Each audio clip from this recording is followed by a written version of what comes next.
क्या कानून व्यवस्था भारतीय सड़कों पर चरमरा गई है और रीलबाज रईस जादू के आगे बेबस है? एक ऐसी गाड़ी जिस पर ओवर स्पीडिंग के 12 से ज्यादा मामले थे, कैसे वह गाड़ी हमारी राजधानी दिल्ली की सड़कों में दौड़ रही थी और मासूम लोगों की जिंदगी से खेल रही थी? कैसे उस गाड़ी को एक लड़का बिना लाइसेंस के चला रहा था? अगर वह उस गाड़ी से किसी की जीवन लीला को समाप्त कर देता है, तो उस पर कत्ल की धारा क्यों नहीं लगाई जा सकती? ऐसे कई सवाल हैं जो हमें बहुत परेशान कर देते हैं। क्या साहिल की मां को कभी न्याय मिलेगा? Hello everyone. आज बात करते हैं साहिल के साथ हुए इस अन्याय की। 3 फरवरी को दिन में करीब 12 बजे दिल्ली के द्वारका का साहिल धनेसरा अपने ऑफिस अपने बाइक से जा रहा था। ठीक उसी समय एक अमीर रीलबाज 17 साल का लड़का, जिसको ठीक से गाड़ी चलानी भी नहीं आती थी, जिसका नाम है अक्षत्रा, एक एसयूवी स्कॉर्पियो चला रहा था। साथ में इसकी 23 साल की बहन भी बैठी हुई थी। यह सो कॉल्ड नाबालिग लड़का रॉन्ग साइड से एक बस को ओवरटेक कर रहा था। रील बनाने के चक्कर में इन्होंने सामने से आ रहे साहिल को जोर से हिट कर दिया और 23 साल के साहिल ने मौके पर ही दम तोड़ दिया। उसके बाद इसी स्कॉर्पियो ने और इसी लड़के ने कैब ड्राइवर को भी टक्कर मारी और वो कैब ड्राइवर अभी भी हॉस्पिटल में एडमिट है। बाद में इस लड़के को गिरफ्तार कर लिया गया, लेकिन इसकी उम्र 17 साल बताई जा रही है, इसलिए इसे जुवेनाइल होम भेज दिया गया। और आयरनी देखिए कि 10 फरवरी को इसको अंतरिम जमानत भी मिल गई, क्योंकि यह 10वीं का विद्यार्थी है और 10वीं के बोर्ड एग्जाम चल रहे हैं। और एक माँ के इकलौते बेटे को मारने वाले, एक माँ की कोख को उजाड़ने वाला यह बच्चा 10वीं के एग्जाम दे रहा है। क्या कानून व्यवस्था इतनी बेबस है आज?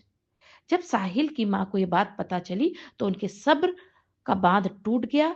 उन्होंने सोशल मीडिया पर एक वीडियो डाला और इसके बाद यह मामला सबके संज्ञान में आया।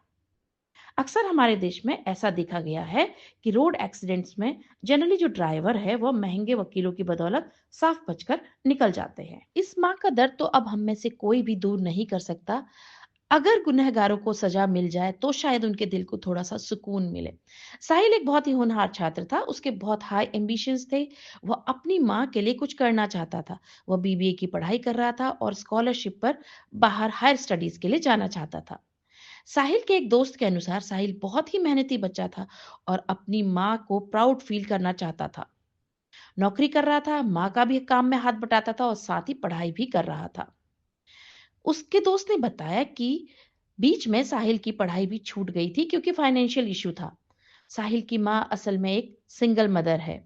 इस समय हम सभी महसूस कर सकते हैं कि उनके दिल पर क्या बीत रही होगी। उसका दोस्त बताता है कि साहिल बहुत ज्यादा सेल्फ मोटिवेटेड था।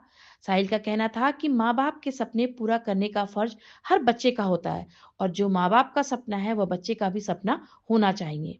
वह अपने दोस्तों को भी एडवाइस देता था कि अपने माँ बाप के सपने को पूरा करने के लिए मेहनत करो। इस होनहार साहिल की उड़ान खत्म हो जाती है सिर्फ एक रील बनाने वाले, दिल्ली की सड़कों को अपना प्राइवेट प्रॉपर्टी समझने वाले बिगड़े रईस लड़के की वजह से। इसी लड़के ने दिल्ली के कैब ड्राइवर को भी टक्कर मारी और यह कैब ड्राइवर अपने घर में अकेला था जो पैसे कमा रहा था और अगले कई महीनों तक वह काम पर नहीं जा पाएगा। उसकी गाड़ी भी बुरी तरीके से टूट चुकी है। आखिर ऐसा भी क्या नशा है स्पीड का? यहाँ पर गौर करने वाली बात यह है कि इस लड़के को आखिर गाड़ी क्यों दी गई इसके पिता के द्वारा? अगर इसने इतने लोगों की जिंदगी बर्बाद की है, तो क्या इसके माता पिता अकाउंटेबल नहीं है?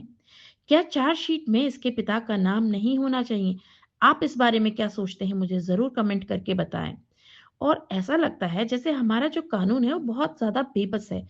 असल में ऐसा लगता है जैसे हमारा कानून बहुत कठोर नहीं है रोड एक्सीडेंट्स के मामलों में, क्योंकि नाबालिग होने के नाम पर इस लड़के को भी जमानत मिल गई है। इस पर कोई कानूनी कार्रवाई नहीं होगी। जो भी धाराएं लगी हैं वो बहुत कठोर धाराएं नहीं है, सिर्फ लापरवाही वाली धाराएं हैं। लेकिन साहिल की माँ की तो जिंदगी ही खत्म हो गई। वो अपने बेटे के बगैर कैसे जिएगी? साहिल उनका इकलौता बेटा था। कुछ गौर करने वाली बातें हैं जो आप सभी के संज्ञान में आना बहुत ज्यादा जरूरी है। सबसे पहली चीज ये कि अगर यह नाबालिग था तो इसे स्कॉर्पियो जैसी इतनी बड़ी गाड़ी चलाने को क्यों दी गई? ऐसा लगता है इसको गाड़ी चलाना भी ढंग से नहीं आता था। यह एक एक्सपेरिमेंट कर रहा था और रील बना रहा था। सबसे बड़ी गलती मुझे लगता है कि माता-पिता की है कि बिना लाइसेंस के इन्होंने इतनी बड़ी गाड़ी इसके हाथ में थमा दी और बगल में उसकी 23 साल की बहन भी बैठी हुई थी, जो कि रील बना रही थी। यहाँ तक कि एक वीडियो में देखा जा रहा है कि एक्सीडेंट करने के बाद यह लड़की लोगों से बहस भी कर रही थी। और बहुत महत्वपूर्ण बात, आज इतने दिन बीत चुके हैं, लेकिन अभी तक इस लड़की के पिता के खिलाफ कोई कानूनी कार्रवाई नहीं हुई है। हालांकि एक वीडियो में देखा जा सकता है कि इसके पिता बार-बार कह रहे हैं कि वह शर्मिंदा हैं, लेकिन क्या शर्मिंदा होने से साहिल वापस आ जाएगा? नहीं ना। मुझे लगता है कि इसके पिता भी उतने ही जिम्मेदार हैं इस हादसे के जितना कि यह लड़का। एक और गौर करने वाली बात यह है कि इस गाड़ी का ऑलरेडी ओवर स्पीडिंग के 13 चालान हो चुके थे और फिर भी ये गाड़ी बेखौफ दौड़ रही थी हमारी राजधानी में। इस गाड़ी को आखिर पहले क्यों नहीं रोका गया? उम्मीद है साहिल की मां को न्याय जरूर मिलेगा और उनके इस न्याय के संघर्ष में हम सभी दिल से उनके साथ हैं। धन्यवाद।